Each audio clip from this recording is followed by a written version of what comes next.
Sziasztok! Gondolkodtatok már azon, hogy miért pont seprűn repülnek a boszorkányok? Ez a vélekedés már évszázadok óta él a köztudatban. De vajon honnan ered ez a szokatlan társítás? Vajon csak egy furcsa babona, vagy valóban van történelmi alapja? Maradj velünk, hogy közösen fedezzük fel a boszorkányok történetét, és kiderítsük, hogy hogyan és miért kötötték össze őket a seprűvel. Ahhoz, hogy teljes képet kapjunk a boszorkányokról, mélyen bele kell ásnunk magunkat a történelem krónikáiba, mivel a boszorkányság gyökerei több mint 4000 évre nyúlnak vissza. Az ókori Mezopotámiában vagyunk, a civilizáció egyik legkorábbi bölcsőjében. Szerintem már mindannyian hallottunk Hammurapi törvényoszlopáról. Az oszlop összesen 282, a kornak megfelelő igazságos ítéletet tartalmaz, köztük olyanokat is, mint a szemet szemért, fogad fogért, büntetési mód. Ami kifejezetten érdekes, hogy a törvényoszlop a fekete mágiáról is szót ejt. Ha egy boszorkány ártó mágiát használ, akkor a bűnössége próbára tehető. A boszorkánysággal vádolt személynek egy szent folyóba kellett ugrania, és ha a folyó elragadta vagy megfulladt, akkor a vádló örökölte a bűnös személy vagyonát. Ha sikerült túlélnie, akkor az ártatlanságát jelentette. Ilyen esetben a vádló összes vagyonát megkapta kárpótlás gyanánt. Azonban ez csak az egyik oldala volt a boszorkány létnek az ókori Mezopotámiában. A társadalom tisztelte és megbecsülte azokat a boszorkányokat, akik fehér mágiát használtak. Ők voltak azok a bölcsek, akik gyógynövények segítségével gyógyítottak, védelmező talizmánokat készítettek, és olyan rituálékat hajtottak végre, ami az emberek számára hasznos végkimenetellel járt. Ezt támasztja alá az egyik legősibb boszorkánysághoz kapcsolódó írásos feljegyzés is, a 8 darabból álló Maklu táblasorozat. Ez egy útmutató egy tisztító szertartáshoz, amellyel el lehet távolítani az átkokat. Most már tisztában vagyunk a fekete mágiával és a fehér mágiával is. Tudjuk azt, hogy a boszorkányok nem csak jók vagy rosszak voltak. Azonban, ami még ennél is izgalmasabb, hogy miközben virágzott az ókori mezopotámiai civilizáció, addig a kontinens másik oldalán, az ősi Európa zord tájain egy másik kultúra kezdett el kibontakozni. Mezopotámia mélyéből elrugaszkodva most egy olyan vidékre kalandozunk, ahol a természet szellemeivel szövetkező ősi boszorkányok születtek. Vajon honnan ered a sötét misztériummal teli Halloween, amit a mai napig is ünneplünk? Merüljünk el az ókori kelta világban, ahol a halottak éjszakája a Samhain, és a természet feletti erők eredeti formájukban kísértenek. Az ősi kelta területeken a boszorkányok mélyen kapcsolódtak a természethez és az évszakok változásához. A boszorkányok évente 4 alkalommal rendeztek ceremóniákat, amelyek összefüggtek az évszakok kezdetével. A 4 tűzünnep a Samhain, az Imbolc, a Beltane és a Lughnasadh.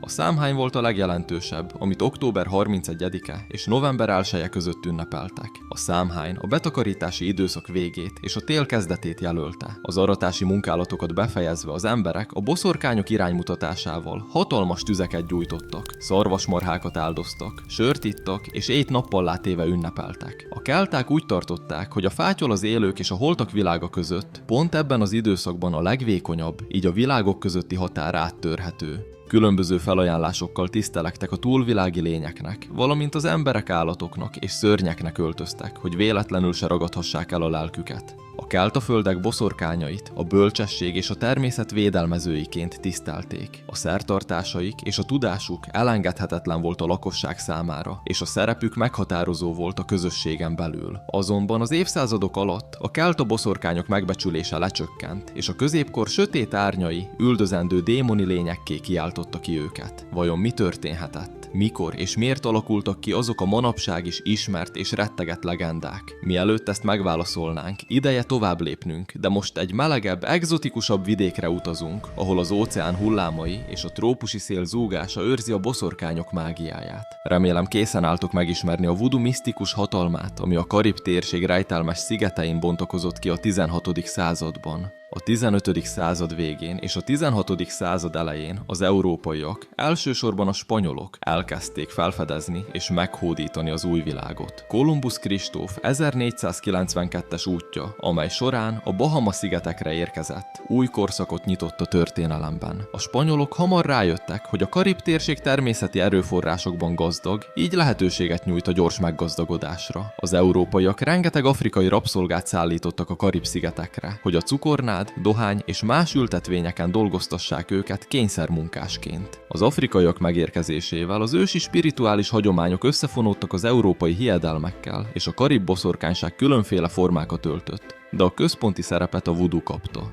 A voodoo hívők szerint Bondié teremtette a világ mindenséget. Ő azonban elérhetetlen az emberek számára. Ezért szellemekkel, az úgynevezett loákkal kell kommunikálni, akik közvetítőként szolgálnak az emberek és Bondié között. Több száz loa létezik, és mindnek megvan a saját területe, mint például a szerelem, a háború és az egészség. A hívők csak a szertartások által tudnak kapcsolatba lépni a loákkal, és minden szertartás egy felajánlással kezdődik. A voodoo rituálék gyakran magukba foglalják a dobolást, a táncot, az éneklést és a kántálást, mivel így tudják megidézni a loákat, és ezáltal adnak számukra engedélyt arra, hogy megszállják a híveket, akik ilyenkor a loák nevében beszélnek és cselekszenek. A voodoo elsődlegesen a gyógyító szertartásokat foglalja magába, aminek keretén belül a fizikai, az érzelmi és a spirituális problémákra találhatunk gyógyírt. Ebből adódóan beláthatjuk azt, hogy a voodoo gyakran félreértések áldozata lett, főleg a nyugati média által, ahol negatív módon a fekete mágiával azonosították. Azonban a voodoo valódi lényege az élet, az egyensúly megtalálása a közösségen belül, valamint a világban lévő kapcsolódások felismerése. A karib térséget elhagyva, most visszatérünk a középkori Európába, ahol a boszorkányság egy egészen más története bontakozott ki. Egy történet, amit a félelem és az egész kontinenst elsöprő boszorkányüldözések jellemeztek, amit a mai napig a történelem egyik legsötétebb fejezeteként emlegetnek. Vajon mi vezette a félelem és a fanatizmus sötét hullámait a kontinensre? Miért és hogyan lett a boszorkányságból halálos bűn? Lássuk! A 15.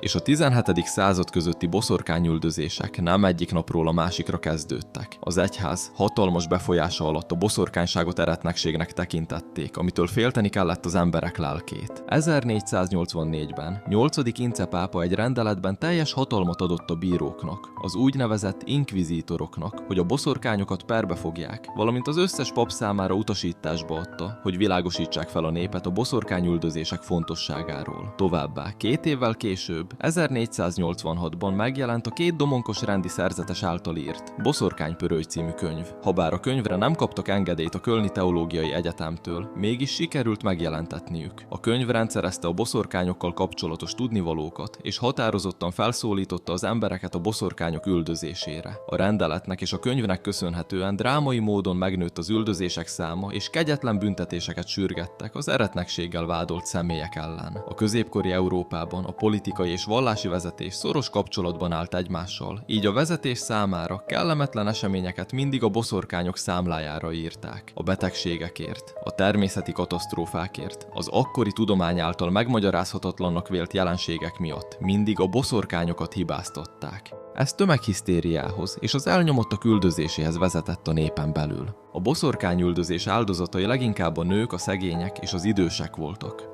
Habár a rendszer perként kezelte a gyanúsítást, a vádlottakat rendszerint addig kínozták, amíg a kényszer hatására be nem vallották a hamis vádakat. A feljegyzések szerint 1450 és 1750 között több mint 50 000 ember vesztette életét emiatt. Ahogy azonban a felvilágosodás eszméi terjedtek, a tudományos gondolkodás és a jogi reformok a háttérbe szorították a babonákat Európában, ami a boszorkányüldözések csökkenéséhez vezetett. Azonban mielőtt végleg eltűnt volna az üldözés sötét hagyománya, az Atlanti-óceánon átkelve új formát öltött az új világban. Egy olyan formát, amit senki sem láthatott előre, és ami végleg megváltoztatta Amerika történelmét. 1692-ben egy aprócska faluban vagyunk, amiről mégis mindenki hallott már. Igen, ez Szálem. A falu közössége mélyen vallásos volt, és azt gondolták, hogy a világ az Isten és a sátán harctere. Tél volt, zord tél, ami csak fokozta az amúgy is nagy társadalmi és gazdasági feszültséget a faluban. Januárban több helyi fiatal lány, köztük a helyi tiszteletes lánya és az unokahúga is furcsa viselkedést kezdett tanúsítani. A testük gyakran görcsbe rándult, sikoltoztak, rituálékhoz hasonló mozdulatokat utánoztak. A közösség orvosa nem találta meg az okát az abnormális viselkedésnek, ami arra utalt a falu számára, hogy a lányokat megbabonázták. Végül a lányok meg is vádoltak 3 nőt boszorkánysággal, egy rabszolgát, egy hajléktalan koldust és egy idős asszonyt. A vádlottaknak dönteniük kellett, hogy beismerik a bűnösségüket, és más ártatlanokat is megvádolnak, reménykedve a megbocsátásban, vagy ártatlanságukat megőrizve halálra ítélik magukat. Az első verziót választották, ők is másokat vádoltak meg. Ebben a feszült helyzetben a lakosság tömeghisztériában tört ki. Családok szakadtak szét, emberek jó híre ment tönkre, csak azért, hogy kiírtsák az ördögöt. Az egyedüli személy, akinek valóban haszna származott a jelenségből, az a tiszteletes volt, mivel újra meghatározó szerepet tölthetett be a közösség vezetésében. Összesen több mint 150 embert vádoltak meg boszorkánysággal az 550 fős faluban, amiből 29 ártatlan embert el is ítéltek. 19 embert akasztófára küldtek, egy férfit pedig kövek alatt préseltek halálra, mert nem volt hajlandó vallomást tenni.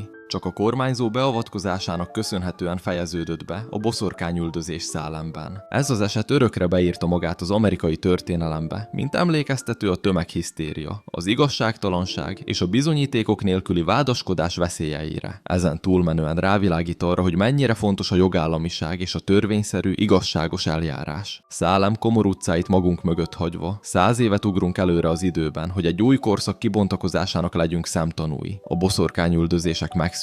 A tudomány és az értelem uralja a világot. A 18. század vége és a 19. század közepe között Európába beköszöntött a romantika korszaka. Az emberekben mély vágy ébredt azt illetően, hogy jobban megértsék a világ spirituális oldalát. Vágytak az ősi tudásra, és nyitottak voltak a misztikus és hátborzongató élmények befogadására. Ennek köszönhetően az okkultizmus, a spiritualizmus és a hermetika számtalan követőt nyert magának. Az emberek kutatták az ősi szövegeket, és szimbólumokat tanulmányoztak a spirituális megvilágosodás reményében. A korábban titkolt és tiltott szertartások is népszerűvé váltak, mint az elhunytakkal való kapcsolatfelvétel. Ebben az esetben egy médium segítségét kérték, hogy hidat nyisson az élők és a holtak világa között. Az ezotéria számtalan embert csalogatott maga köré, politikusokat és a művészeket is, akik által csak még több emberhez jutott el. De mi a helyzet a mai boszorkányokkal? Fedezzük fel közösen a modern világ boszorkányainak rejtélyes életét a mai társadalomban. A mai modern világ szívében egy csendes újjáéledés zajlik, aminek a célja, hogy az embereket visszavezesse az ősi bölcsességekhez, a természethez és a spirituális sokféleség elfogadásához. Ezt nevezzük újpogány, avagy neopogány ébredésnek. A mozgalom tagjai mélyen tisztelik a földet, és az ősi pogányság mítoszaiból és hagyományaiból merítenek inspirációt. Több istent is tisztelnek, különböző kultúrákból, például a kelta, az északi és a görög hitvilágból származóakat is. Továbbá még egy mozgalmat meg kell említenünk, a Wiccát, ami a modern boszorkányság jelképe. A Wicca a 20. század közepén alakult ki. A női és férfi energiák egyensúlyán alapul. A hitük legfőbb alakja a hármas istennő, aki a női lét három fő szakaszát testesíti meg: a szüzet, az anyát és az idős bölcsasszonyt. Ez a hármas szimbólum a születést, az életet, a halált és az újjászületés ciklikusságát jelképezi, illetve jól tükrözi a hold természetes ritmusát és az évszakok változását is. A férfi tulajdonságokat az agancsos isten alakja képviseli. Ő az erdők, a vadállatok és a termékenység őrzője. Az élet energiáit testesíti meg az emberekben és az állatokban. Fontos megemlíteni még a napistent is, aki szintén része a Wicca hitvilágnak, és az egyik formája az agancsos istennek. Ő az évszakok és a mezőgazdasági ciklusok uralkodója, akinek körforgásszerű születése és halála központi szerepet játszik a Wicca követők által tartott ünnepeken.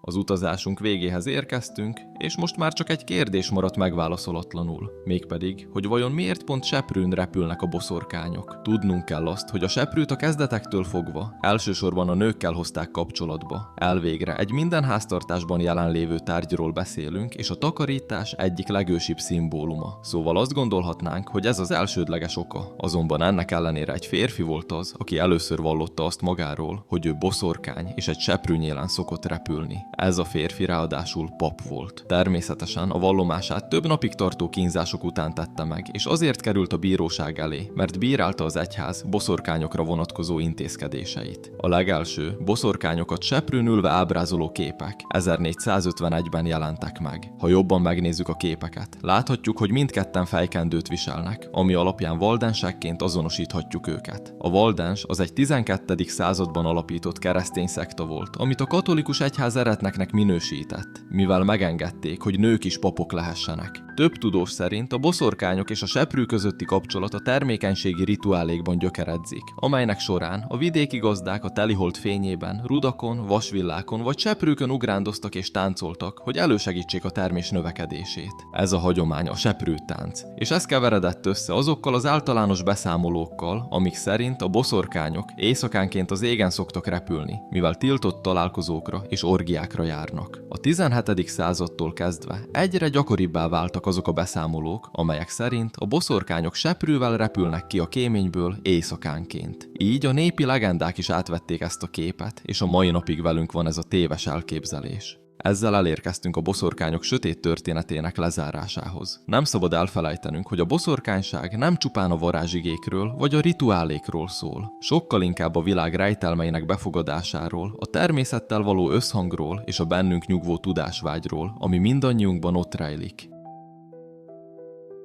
Ha tetszett a videó, kérlek ne felejtsd el lájkolni és feliratkozni a csatornára. A következő videóban találkozunk. Sziasztok!